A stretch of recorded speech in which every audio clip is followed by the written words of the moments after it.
Lendo a Bíblia em um ano. Dia 19. Primeira leitura. Gênesis capítulo 39, versículo 1, ao capítulo 40, versículo 23.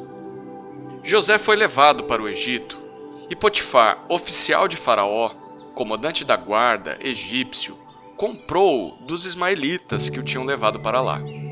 O Senhor Deus estava com José, que veio a ser homem próspero e estava na casa de seu dono egípcio. Potifar viu que o Senhor estava com José e que tudo o que ele fazia o Senhor prosperava em suas mãos. Assim, José achou favor diante dos olhos de seu dono e o servia.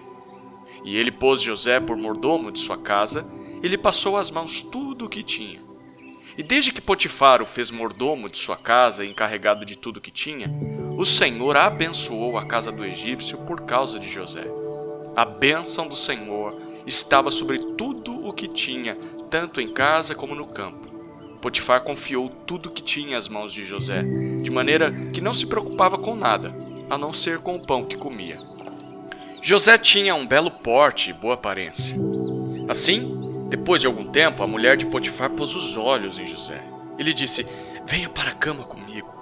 Ele, porém, recusou e disse à mulher de seu dono: "Escute, o meu senhor não se preocupa com nada do que existe nesta casa, porque eu estou aqui. Tudo o que tem ele passou às minhas mãos. Não há ninguém nesta casa que esteja acima de mim. Ele não me vedou nada a não ser a senhora, porque é a mulher dele. Como, pois, cometeria eu tamanha maldade e pecaria contra Deus?" Ela falava com José todos os dias, mas ele não lhe dava ouvidos, recusando-se a ir para a cama com ela e a ficar perto dela. Aconteceu, porém, que, certo dia, José entrou na casa para ver o seu serviço e ninguém dos de casa se achava presente. Então ela o pegou pela roupa e lhe disse: "Venha para a cama comigo." Ele, porém, deixando as roupas nas mãos dela, saiu fugindo para fora.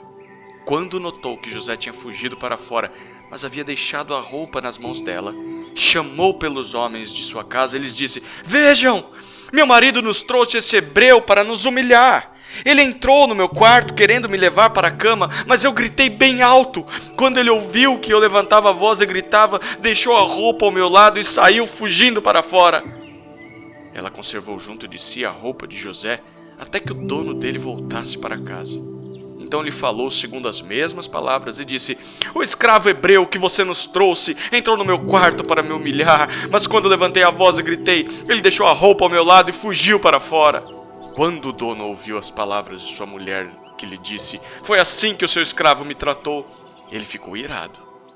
E o dono de José o tomou e o lançou na prisão, no lugar onde os presos do rei estavam encarcerados. Ali, José ficou na prisão. O Senhor, porém, estava com José. Foi bondoso com ele e fez com que encontrasse favor aos olhos do carcereiro. Este confiou às mãos de José todos os presos que estavam no cárcere, e José fazia tudo o que se devia fazer ali. O carcereiro não se preocupava com nada do que tinha sido entregue às mãos de José, porque o Senhor estava com ele, e tudo o que ele fazia, o Senhor prosperava. Passadas estas coisas, aconteceu que o copeiro e o padeiro do rei do Egito ofenderam seu senhor, o rei do Egito. O faraó indignou-se contra os seus dois oficiais, o copeiro-chefe e o padeiro-chefe, e mandou prendê-los na casa do comandante da guarda, no cárcere onde José estava. O comandante da guarda os deixou aos cuidados de José para que os servisse, e por algum tempo estiveram na prisão. E os dois sonharam, cada um o seu sonho na mesma noite, cada sonho com seu próprio significado, o copeiro e o padeiro do rei do Egito que se achavam encarcerados. Quando José chegou pela manhã, viu-os e eis que estavam preocupados. Então perguntou aos oficiais de Faraó que estavam com ele no cárcere da casa de seu senhor: "Por que vocês estão com a cara triste hoje?" Eles responderam: "Tivemos um sonho, e não há quem o interprete." José lhes disse: "Não pertencem a Deus as interpretações? Contem-me o sonho que tiveram." Então, o copeiro-chefe contou o seu sonho a José. Ele disse: "Em meu sonho havia uma videira diante de mim, e na videira havia 3 ramos. Ao brotar a videira havia flores, e seus cachos produziam uvas maduras. O copo de Faraó estava na minha mão. Peguei as uvas e as espremi no copo de Faraó, e o entreguei a Faraó." Então José disse: "Esta é a interpretação do sonho. Os 3 ramos são 3 dias. Dentro de 3 dias, Faraó vai reabilitar você e reintegrá-lo no seu cargo, e você lhe dará o copo na mão dele, segundo o costume antigo, quando era seu copeiro. Porém, lembre-se de mim quando tudo lhe correr bem. Peço que você seja bondoso para comigo e fale a meu respeito com Faraó e me tire desta prisão, porque de fato fui roubado da terra dos hebreus e aqui nada fiz para que me pusessem nesta masmorra. Vendo o padeiro-chefe que a interpretação era boa, disse a José: Eu também sonhei, e eis que 3 cestos de pão branco estavam sobre a minha cabeça. No cesto mais alto havia todo tipo de comida que um padeiro faz para o Faraó, e as aves comiam do cesto que estava sobre a minha cabeça. Então José disse: Esta é a interpretação do sonho. Os 3 cestos são 3 dias. Dentro de 3 dias, Faraó vai mandar cortar a sua cabeça e pendurá-lo numa árvore, e as aves comerão a sua carne.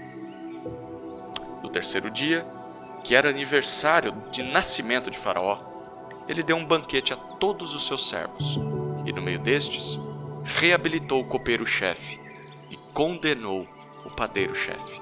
Reintegrou o copeiro-chefe no seu cargo, no qual dava o copo na mão de Faraó, mas mandou enforcar o padeiro-chefe como José havia interpretado. Porém, o copeiro-chefe não se lembrou de José, esqueceu-se dele. Segunda leitura, Mateus capítulo 12, versículo 46, ao capítulo 13, versículo 23. Enquanto Jesus ainda falava ao povo, eis que a mãe e os irmãos dele estavam do lado de fora, procurando falar com ele. E alguém lhe disse: A sua mãe e os seus irmãos estão lá fora e querem falar com o Senhor. Porém Jesus respondeu ao que lhe trouxe o aviso: Quem é a minha mãe? E quem são os meus irmãos? E estendendo a mão para os discípulos, disse: Eis minha mãe e meus irmãos. Portanto, aquele que fizer a vontade de meu Pai Celeste, este é meu irmão, minha irmã e minha mãe. Naquele mesmo dia, Jesus saiu de casa e se assentou à beira-mar. E grandes multidões se reuniram em volta dele, de modo que entrou num barco e se assentou. E toda a multidão estava em pé na praia. E de muitas coisas lhes falou por parábolas, dizendo: Eis que o semeador saiu a semear. E ao semear, uma parte caiu à beira do caminho, e vindo as aves a comeram. Outra parte caiu em solo rochoso, onde a terra era pouca, e logo nasceu, visto não ser profunda a terra. Saindo, porém, o sol a queimou, e porque não tinha raiz, secou-se. Outra parte caiu entre os espinhos, e os espinhos cresceram e a sufocaram. Outra, enfim, caiu em boa terra e deu fruto, a 100, a 60 e a 30 por 1. Quem tem ouvidos para ouvir, ouça. Então os discípulos se aproximaram de Jesus e lhe perguntaram: Por que o Senhor fala com eles por meio de parábolas? Ao que Jesus respondeu: Porque a vocês é dado conhecer os mistérios do reino dos céus, mas àqueles isso não é concedido. Pois ao que tem, mais será dado, e terá em abundância, mas ao que não tem, até o que tem lhe será tirado. Por isso falo com eles por meio de parábolas, porque vendo não veem, e ouvindo não ouvem nem entendem. Assim, neles se cumpre a profecia de Isaías: Ouvindo vocês ouvirão, e de modo nenhum entenderão. Vendo vocês verão, e de modo nenhum perceberão. Porque o coração deste povo está endurecido, ouviram com os ouvidos tapados e fecharam os olhos, para não acontecer que vejam com os olhos, ouçam com os ouvidos, entendam com o coração, se convertam e sejam por mim curados. Bem-aventurados, porém, são os olhos de vocês, porque veem. E bem-aventurados são os ouvidos de vocês, porque ouvem. Pois em verdade lhes digo que muitos profetas e justos desejaram ver o que vocês estão vendo, mas não viram. E quiseram ouvir o que vocês estão ouvindo, mas não ouviram. Ouçam, portanto, o que significa a parábola do semeador. A todos os que ouvem a palavra do reino e não a compreendem, vem o maligno e arrebata o que lhes foi semeado no coração. Este é o que foi semeado à beira do caminho. O que foi semeado em solo rochoso, esse é o que ouve a palavra e logo a recebe com alegria. Mas ele não tem raiz em si mesmo, sendo de pouca duração. Quando chega a angústia ou a perseguição por causa da palavra, logo se escandaliza. O que foi semeado entre os espinhos é o que ouve a palavra, porém as preocupações deste mundo e a fascinação das riquezas sufocam a palavra e ela fica infrutífera. Mas o que foi semeado em boa terra é o que ouve a palavra e a compreende. Este frutifica e produz a 100, a 60 e a 30 por 1. Terceira leitura.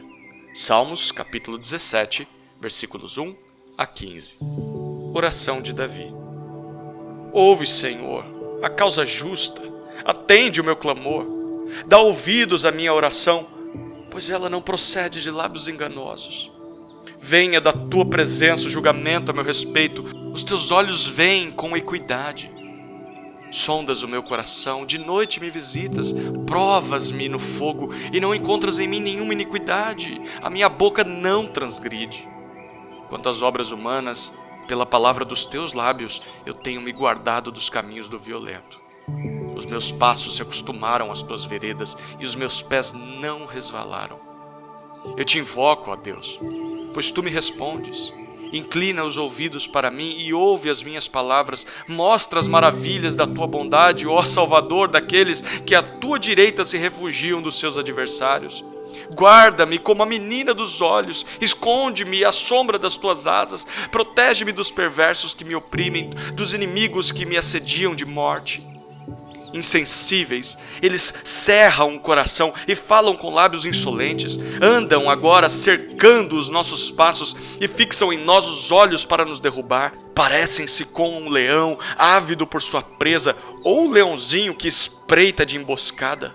Levanta-te, Senhor, enfrenta-os e arrasa-os. Com a tua espada livra a minha alma do ímpio. Com a tua mão, ó Senhor, livra-me dos homens deste mundo, cuja porção é desta vida e cujo ventre tu enches com os teus tesouros, os quais se fartam de filhos e o que lhes sobra deixam aos seus pequeninos. Eu, porém, na justiça contemplarei a tua face. Quando acordar, me satisfarei com a tua semelhança. Quarta leitura. Provérbios, capítulo 3, versículos 33 a 35. A maldição do Senhor está sobre a casa dos ímpios, porém, a morada dos justos ele abençoa. Certamente ele zomba dos zombadores, mas dá graça aos humildes. Os sábios herdarão honra, mas aos tolos está reservada a vergonha.